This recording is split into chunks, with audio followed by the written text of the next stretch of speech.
bienvenue à ce nouvel épisode de Gauche Droite-Distant. Comme j'ai dit dans les épisodes précédents, je vais faire une fois de temps en temps, quand j'ai du temps, me faire une petite Media Watch. Et puis là, il y a quelque chose d'intéressant qui vient de sortir sur les réseaux sociaux. C'est Lucie Laurier qui vient de mettre en ligne une vidéo. On va regarder ça, qu'est-ce qu'elle dit, tout le kit, parce que c'est un peu Lucie Laurier, c'est une fille intelligente, articulée, elle est quand même connue dans le monde du spectacle. Ça fait qu'elle a quand même une affaire comme, tu sais, j'ai regardé là, vite fait, là, puis ça fait quand même plusieurs années là, qu'elle est sur la scène artistique québécoise. Tu sais, ça fait depuis 1985, fait que ça fait au-dessus de 30 ans qu'on la voit à la télévision ou dans des films, etc., etc. C'est sûr qu'en 85, elle devait être bébé puis elle devait être enfant, là. Mais tu sais, toute sa vie, elle a été devant la caméra, tu sais. Fait que tu sais, soit au cinéma ou à la série télé, dans les séries télé, tu sais. Puis bon, mais elle est apparue dans Chambre en ville, Les filles de Caleb. Fait que tu sais, c'est pas n'importe quoi, là. Dans Virginie, Caméra Café, Les Invincibles. Fait que tu sais, c'est pas des petites séries, c'est quand même dans des films et des séries qui ont eu un certain succès qui est apparu. Donc, sauf qu'en même temps, c'est une fille intelligente, puis aussi ses opinions sont quand même intéressantes, sauf qu'en même temps, est un peu comme tu sais, comment je pourrais dire, un peu comme le docteur. Tu sais, je fais un parallèle un peu, là, mais un peu comme le docteur Raoul, c'est qu'elle soulève les passions, tu comprends? Vous comprenez? Tu sais, quand Didier Raoul sort une vidéo, bon, il y a plein de débats, puis il y a des pro-Raoul, des contre-Raoul, puis là, il y a des médias qui vont déformer ce qu'ils disent, puis là, il y a d'autres médias qui vont dire, qui vont remettre la vérité, puis c'est comme un débat constant quand le docteur Raoul sort une vidéo. Lucie Laurier, ben, c'est la même chose. C'est un des personnages centrales de ce qui se passe avec avec le coronavirus, puis avec l'épidémie mondiale au Québec. Lucie Laurier est une des personnes qui apparaît le plus sporadiquement un petit peu dans les médias, puis qui a de l'opinion, puis qui dérange, etc. Fait que souvent aussi, il faut faire attention parce que est controversée, elle émet des opinions, ces opinions, ben là, peuvent être déformées, puis là, tu sais, c'est ça un petit peu qui est un peu spécial, surtout qu'elle est un peu dans tu sais, pas conspirationniste, mais tu sais, elle n'est pas ultra conspirationniste, mais elle est un petit peu conspirationniste, elle est anti-vax, fait que tu sais, toutes ces choses-là font que ses propos peuvent être déformés, tout simplement. Fait qu'on va regarder ensemble. On va essayer d'analyser c'est quoi. Puis c'est une petite vidéo qui ne dure pas trop longtemps, ça dure 6 minutes. Là. Allez bien et que votre famille se porte bien. Moi, je vous fais ce petit vidéo pour vous dire il faut se poser des questions sur ce qui est en train de se passer en ce moment. C'est pas de la paranoïa. Je pense qu'on nous en fait vivre beaucoup. On est censé avoir peur de nos voisins, on est censé avoir peur les uns des autres. Non, on n'est pas supposé avoir peur des uns des autres. Si on écoute l'État, on est un peu comme de la Gestapo. On est supposé stouler nos voisins si, genre, mon oncle, si ta voisine reçoit la visite de son chum, faut que tu appelles la police pour lui dire qu'elle a la visite de son chum puis qu'ils ne vivent pas à la même adresse. On vit un peu dans un genre de, pas une paranoïa, mais une société policière où est-ce que le monde se watch entre eux autres. T'sais.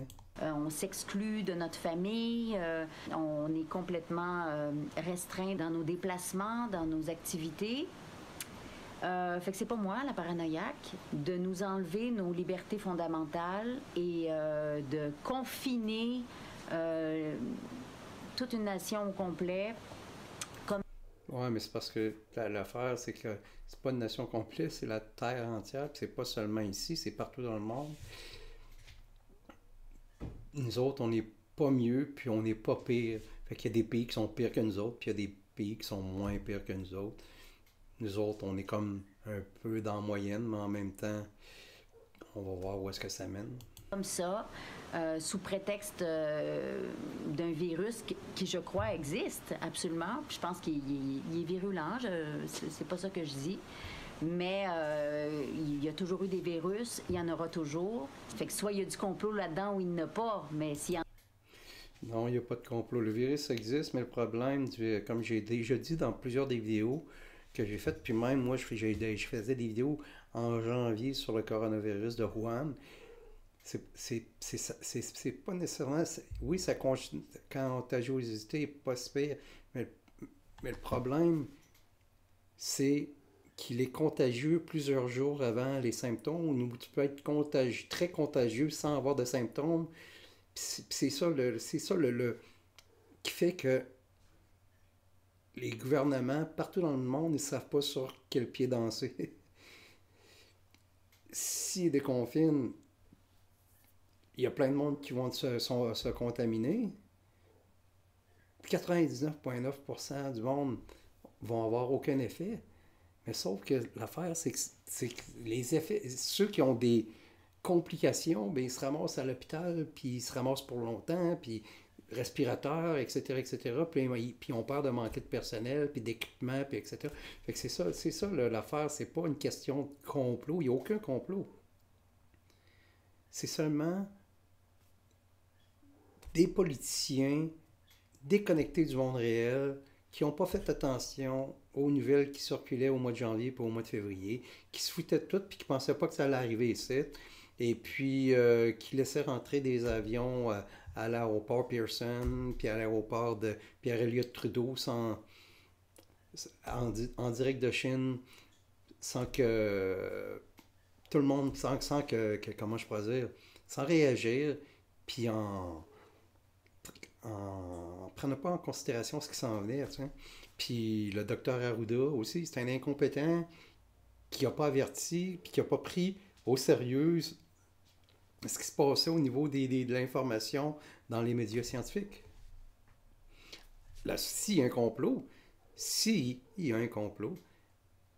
c'est que si François Legault, Arruda, puis les ministres fédéraux savaient ce qui s'en venait, qui étaient conscients de ce qui s'en venait, puis qui ont laissé ça arriver, puis qui, comment je pourrais dire, qui ont fait par exprès presque pour que ça arrive, ça serait un complot. Mais il y a pas, je pense pas que le François Legault ou Arruda se sont dit entre eux autres, on va laisser ça arriver, il y a du monde qui va crever, pas grave, on va mettre l'économie à terre, puis on va établir un état policier afin de contrôler le monde, tu sais. Puis après ça, tu vas voir, on va se mettre ensemble, puis on va toutes les vacciner de force.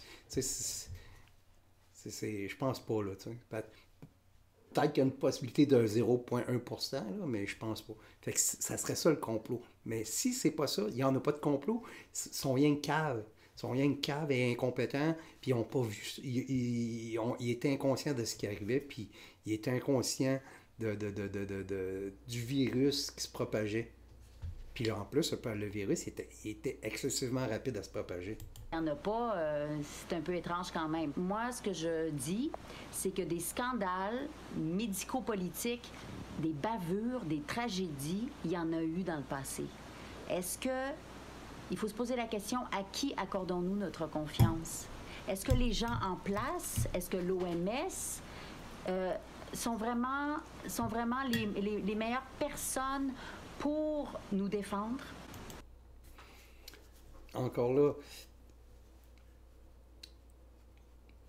l'OMS pourrait être un bon outil pour réveiller le monde ou pour protéger le monde. Mais le problème, c'est qu'à l'intérieur de ces groupes-là, de ces organismes-là, il y a du lobbying, puis en plus, il y a des gens qui sont incompétents, puis après, en plus, il y a la compétition entre pays, puis entre compagnies. Puis aussi, ben, c'est tout le temps le combat pour avoir de l'argent puis du financement. Fait que c'est ce qui fait que ces organismes-là sont comme pris dans des situations. Puis en même temps, puis le problème aussi, c'est qu'aujourd'hui, ce qui est plate, c'est que tout est politique. Donc, à l'intérieur même de l'OMS, ben, tu te ramasses avec un président éthiopien qui tripait sur Mugabe. Le gars, c'est un marxiste. Il se dit lui-même marxiste. Donc, un gars d'extrême gauche, marxiste, anticapitaliste, qui est à la tête de l'OMS. Pour nous protéger, ben moi j'ai de sérieux doutes là-dessus. L'ONU, je trouvais ça prestigieux, puis je trouvais que c'était une idée merveilleuse. Finalement, excusez-moi, mais quand on fouille, puis c'est ça que je veux vous... Là je comprends pas là, où est-ce qu'il est rendu avec son ONU, là. Ben, c'est ça, l'ONU, encore là, c'est des politicarieux, puis l'ONU, il y a plein d'idéologues à l'intérieur de l'ONU. Puis là, c'est aussi, dans l'ONU, c'est plein de compétitions entre différents pays. Puis l'affaire aussi, c'est que là, à l'intérieur de l'ONU, ben là, t'as beaucoup de gens de gauche. Puis là, la gauche intersectionnelle qui est mélangée là-dedans. Fait que, tu sais, c'est un peu ça, là, qui est un peu tannant, là, tu sais, c'est que ce sont des organismes qui sont importants, ce sont des organismes qui pourraient être très utiles, mais au lieu de ça, à l'intérieur de ça, ben là, tu as des gens de droite, des gens de gauche, puis là, ça se chicane, puis c'est des combats idéologiques à l'intérieur même de ces organismes-là. Puis quand ces gens-là aussi se rencontrent, puis quand c'est des premiers ministres, le titre qui se rencontrent, mais là, ils sont tous différents, il n'y en a pas un qui pense pareil. Fait qu'ils sont comme tous un peu en conflit, puis en conflit d'intérêts. Fait que c'est ça le problème de l'ONU. C'est ça aussi le problème de l'OMS. Je vais vous dire de ne m'écoutez pas. Arrêtez d'écouter les vedettes d'ailleurs. Arrêtez. Quand les vedettes font des vidéos, là, puis ils sont super émus, là, puis ils vous montrent qu'ils ont une petite larme là, pour une situation, c'est parce que c'est du bon capital pour eux. Comprenez-vous? Ils ont l'air plus fins, c'est bon pour leur image.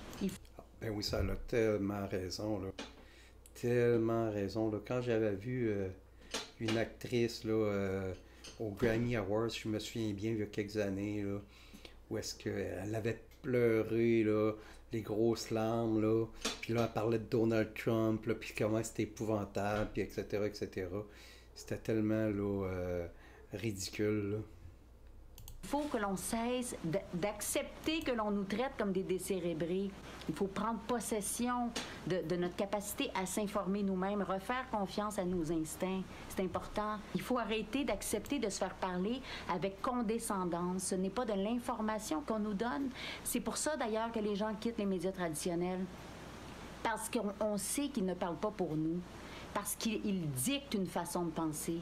Et ils ne font plus leur travail d'information. Ils nous poussent une propagande hallucinante. Ils font plus leur travail de recherche. L'ONU, là, je vous invite particulièrement à aller chercher les fondations de l'ONU, c'est quoi? L'OMS, c'est quoi? C'est financé par qui? Vous allez me dire que les crosseurs, ça existe juste dans les petits niveaux? Non, plus tu montes, plus il y a des gros crosseurs. Puis oui, l'Internet, c'est pas juste pour nous omnibuler puis regarder du Netflix. C'est oui, aller faire nos recherches nous-mêmes. Il est évident qu'on nous cache des choses et que ça existe des gens. Voyons donc, un conseil d'administration dans une compagnie. Là, elle dit plein de choses, là. C'est super intéressant ce qu'elle dit. Elle a raison à 100%, mais en même temps, faire tes recherches. L'affaire, c'est que pour faire ces recherches, il faut vraiment connaître Internet, puis aller chercher des sites d'information crédibles.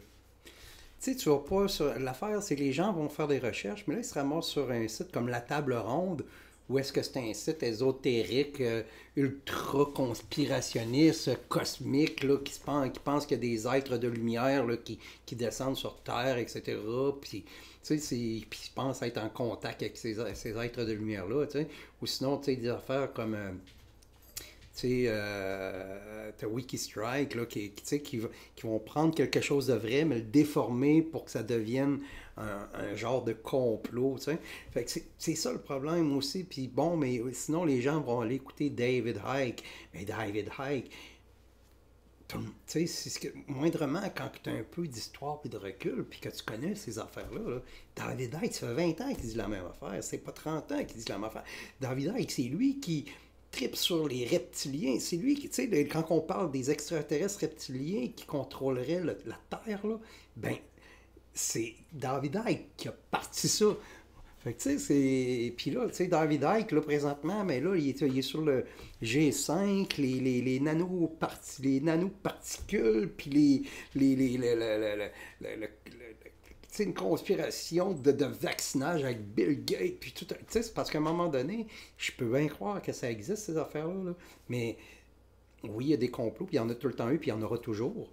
Mais l'affaire, c'est que là, tu sais, ce type de gros complot-là, il y aurait tellement de monde d'impliqué que ça n'aurait pas de bon sens. Tu sais, ça serait impossible à réaliser parce qu'il y aurait trop de monde d'impliqué.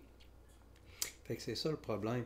Fait que tu sais, les gens, oui, faites vos recherches, mais allez sur des sites au moins, comme Lancet, ou les sites des universités. Vous allez peut-être aussi sur Reddit, où est-ce qu'il y a beaucoup de bonnes informations sur coronavirus, COVID-19 ou China Flu sur Reddit, où est-ce qu'il y a beaucoup, beaucoup de bonnes informations. Fait que tu sais, il n'y a pas de grand complet international avec le coronavirus, là. Puis c'est pas, ça sort pas d'un laboratoire, là. Tu sais, comme j'avais dit dans le premier vidéo, il y a des chances que, la seule et unique chance que ça sorte d'un laboratoire, c'est pas parce que ça a été modifié génétiquement, le virus. C'est tout simplement, c'est que peut-être qu'il y a quelqu'un qui travaillait au laboratoire, s'est fait peut-être pisser dessus par une chauve-souris. Peut-être que la pisse a touché sa peau, puis là, ça l'a contaminé, puis le gars, il est sorti du laboratoire, puis à un moment donné, il se promenait, puis tout simplement, il a commencé la contagion. Mais encore là, il parle que ils ont retracé le virus, même une pneumonie extrême qui ressemblait étrangement au COVID en France au mois de novembre 2019. Fait, fait que c'est ça. Fait que ça, ils sont en train là, présentement d'essayer de faire quelque chose.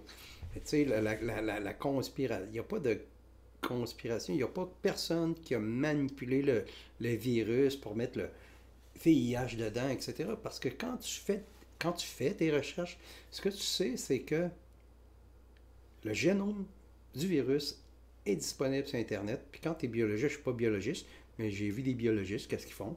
Ils vont sur un site, puis ils font une affaire, ça fait le blast. Puis là, toutes les séquences du virus, ils sont capables de regarder, puis d'où est-ce qu'ils viennent, puis à qui ils sont liés.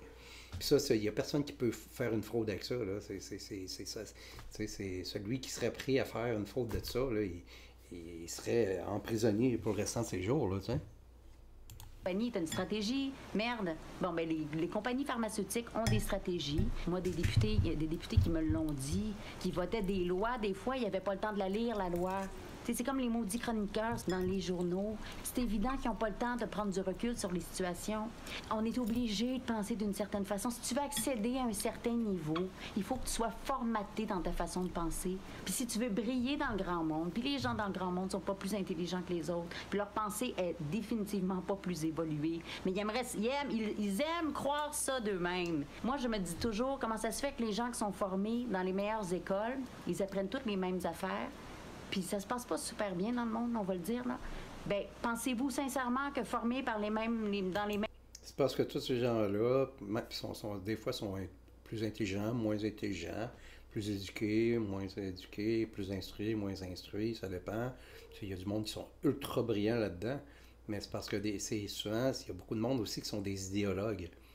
Tu sais, un gars comme Harry Kissinger, c'est un gars excessivement intelligent. Bill Gates, c'est un gars excessivement intelligent. Mais, en même temps, peut-être que ce sont des idéologues. On ne sait pas ce qu'ils ont dans leur tête, vous comprenez? Fait que, tu sais, c'est ça aussi, là. Tu sais, il y a des gens... Tu sais, François Legault, c'est un gars brillant, là. Arruda, là, c'est des gens qui sont très instruits, tout le kit. Mais en même temps, des fois, ben, c'est des gens qui ont une vision politique, une vision philosophique, une vision sociale du monde. Fait que, est-ce que ces visions-là interfèrent dans ce qu'ils projettent de faire, vous comprenez? Fait que c'est ça un peu le défi, là, où... mêmes écoles, puis par les mêmes idées, ils vont arriver avec des solutions nouvelles. Je me pose des questions. Des tragédies médico-politiques, il y en a eu. Ici, au Canada, on a juste à penser à la tragédie de la thalidomide dans les années 60. Et puis, le sang contaminé. Il y a eu 16 000 Canadiens qui ont été contaminés et le gouvernement était au courant et a laissé ça faire pendant des années. Moi, je... Ben oui, elle a tout à fait raison. Puis c'est ça, c'est ça aussi quand. C'est ça le problème de du genre de discours, vous voyez.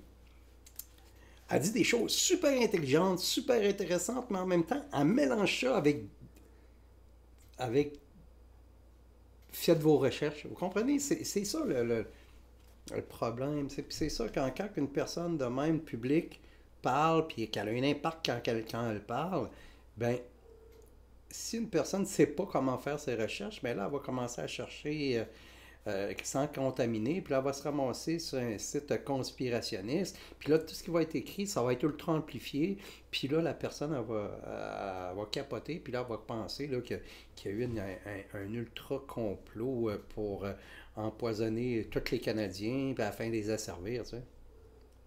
Un genre de gouvernement mondial. Je vous le dis, là, on ne me vaccinera pas. C'est ça assez clair? On ne me vaccinera pas. Et je pense aux personnes qui sont seules et qui sont exclues de leur famille, comme si c'était pas... Vous voyez, là, elle vient de le dire. Excuse-moi, parce que je mange un petit peu en même temps. Je sais que c'est pas poli, là. Mais genre, j'ai pas été chez nous de la journée. Puis là, je viens de voir, puis j'en demande d'aller me coucher dans pas long. Puis j'ai vu cette vidéo-là apparaître. Puis là, il fallait que je mange un petit peu avant de me coucher. Vous voyez, là, elle vient de le dire. Jamais je me ferai vacciner. C'est genre, une fille connue de même, qui dit ça aussi clair que ça, dans un média, ou sur ces médias sociaux, ça a un impact immense. Puis c'est pas parce que elle, dans son cœur, elle veut pas se faire vacciner. Elle devrait le garder pour elle, tout simplement. C'est ça. Si elle veut pas se faire vacciner, qu'elle le garde pour elle. Les gens ont le droit de pas se faire vacciner s'ils veulent. Mais l'affaire, c'est d'envoyer un discours quasiment politique sur le vaccin quand nous sommes en pleine pandémie. Puis quand nous savons que... Comment je pourrais dire? C'est sûr que les vaccins... Faut pas trop exagérer avec la vaccination, comme il ne faut pas trop exagérer avec la médication. Mais l'affaire, c'est qu'il y a certaines situations, comme, disons qu'il y a qui trop... Puis faites-vous l'idée, là, c'est presque impossible qu'il y ait un vaccin qui sorte avec le coronavirus. Il n'y a jamais eu de vaccin pour les coronavirus. Le MERS, au Moyen-Orient, ils cherchent encore un vaccin. Le SRAS, il n'y a jamais eu de vaccin. Fait que peut-être qu'ils vont en avoir un, mais c'est parce que le problème des coronavirus, c'est qu'il y a tellement de souches en même temps. Il y a plusieurs souches en même temps. Tout ce qu'on peut espérer, puis en croisant les doigts, c'est que le coronavirus soit saisonnier, qu'il disparaisse là, dans les prochaines semaines. Parce que là, on le voit, là, quand on regarde les statistiques, les morts diminuent beaucoup en Europe. Ici, c'est parce que le problème du Québec, c'est qu'on n'est pas rien que les CHSLD, puis des places comme à Montréal, où est-ce que c'est le bordel que le monde se crise de tout. Fait que, puis là, ils sont pognés aussi dans certains quartiers où est-ce que le monde ne veut rien savoir. Fait que, tu sais, c'est ça le gros problème. Puis là, une fille comme elle qui sort, puis qui vient dire, qui vient parler, puis qui dit je compte les vaccins, etc. Tu sais, imaginez-vous un peu le style brouhaha que ça donne. Puis, même si moi je ne tripe pas sur François Legault puis Arruda, là, mais ils doivent capoter pareil, là. Ils doivent pas aimer ça être dans cette situation-là. Là. Important de la chaleur humaine pour aller mieux dans la vie. Comme si c'était pas important d'être près des nôtres quand on est malade ou affaibli. Comme si on n'avait pas, comme si des bécots de notre petit-fils, ça faisait pas du bien. Oui, on a le droit de dire Bill Gates, c'est un Christ de crosseur. C'est-tu clair? Il y a des scandales en Inde sur les vaccins qui ont été donnés à des petites filles Vous voyez, c'est tous les stéréotypes là, qui commencent à s'enfiler. Être anti-vax, là, c'est Bill Gates. À un moment donné, hein, de tribus, là, ça a été des cobayes, OK? Et il y a eu des milliers de morts. Méfiez-vous des beaux portraits des gens qui sont dans les fondations, puis hey, ça pue, je vous le dis, ça pue. Les gens, pour faire partie d'une certaine élite, il faut être des méchants narcissiques, je vous le dis. Il faut être des méchants narcissiques. Faites-vous confiance. Vous trouverez jamais du meilleur monde que les gens qui vous entourent. C'est ça, la vérité. C'est ça, la vérité. Voilà. Puis prenez pas ma parole, faites vos propres recherches. Je vous embrasse fort. Au revoir. fait que vous voyez un peu, là, comme là, ce qu'elle vient de dire, là, tu sais, traiter Bill Gates de crise de casseur sans... comment je pourrais dire? Je pense que je vais faire probablement une vidéo, un genre de petite vidéo recherche sur Bill Gates, là, rien que pour démontrer que non, c'est pas un crasseur, non, c'est pas le genre, le nouveau genre Mr. Evil, etc. Puis non, il veut pas vacciner la Terre en complet. Puis non, Lucie Laurier, ben, Bill Gates, il enverra pas des hommes habillés en noir avec des seringues pour la piquer de force, t'sais. Puis il y a personne à Québec, là, puis qui va se faire vacciner de force, tu sais. Tu sais, ça devient un peu ridicule, tu sais. Puis il n'y a personne qui va se faire mettre une puce sous-cutanée par Bill Gates de force, vous comprenez? Puis c'est ça qui devient, un peu tannant, tu sais. Tu sais, c'est de voir une fille intelligente de même qui elle a un discours trippant, tout le kit, puis à un moment donné, elle dérape totalement, puis là, c'est non, non, on me ferait pas vacciner. Ouais, comme j'ai dit tantôt, tu as le droit de ne pas vouloir te faire vacciner, mais garde ça pour toi, c'est un choix personnel. Puis en parlant ainsi, ben, tu fais de la propagande, tu propages tes propres idées, puis tu influences des personnes qui auraient peut-être besoin de se faire vacciner aussi. Fait que tu sais, c'est ça le problème, là, tu sais. Fait que c'est ça, je vous remercie d'avoir regardé ça. C'est un petit vidéo vite fait que ça me tentait de faire avant d'aller me coucher. Et puis, c'était Gauche Droite Titan. Et puis, on se dit à la prochaine. Si vous avez des idées de sujets, là, ben, gênez-vous pas. Puis, mettez ça dans les commentaires. Puis, moi, jetez un œil là-dessus si je peux. Puis, moi, dire mon opinion là-dessus. Fait que je vous remercie. Bonne journée.